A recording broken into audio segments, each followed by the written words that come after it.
Tangéroise d'adoption depuis 14 ans.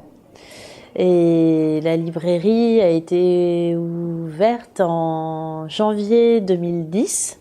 Donc elle a maintenant un peu plus de 7 ans. Exercice. Sachant que la Séville a quasiment disparu avec le langage SMS. La caractéristique du lecteur type n'est pas facile à faire parce que ça dépend vraiment des périodes de l'année.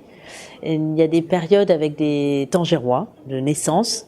Et puis ensuite, c'est une ville qui traverse quelques mois avec beaucoup de vacanciers qui arrivent de l'extérieur du Maroc. Donc j'ai des clients qui arrivent de partout. J'ai des Chinois, des Japonais, des Anglais, des Américains, des Espagnols, des Mexicains, beaucoup d'Italiens ces derniers temps. Évidemment des Français puisque la librairie est francophone, donc j'ai pas mal de Français bien sûr. Beaucoup de Belges aussi qui sont francophones, des Canadiens.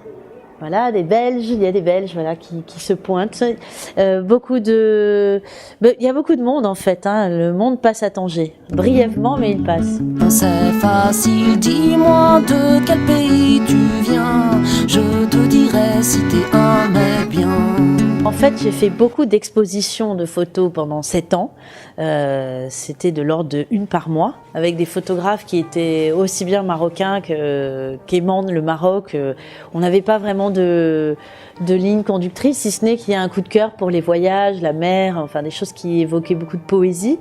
Donc j'en ai fait 1 par mois pendant 7 ans et j'avoue avoir un peu réduit le rythme.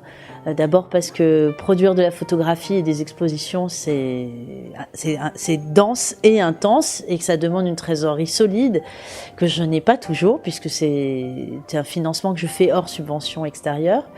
Et du coup, j'axe toujours la librairie autour d'expositions avec une sorte d'équipe, d'écurie d'artistes que je soutiens. Mais c'est vrai que c'est moins régulier en fait. C'est plus une expo par trimestre, je pense, que vraiment une expo par mois.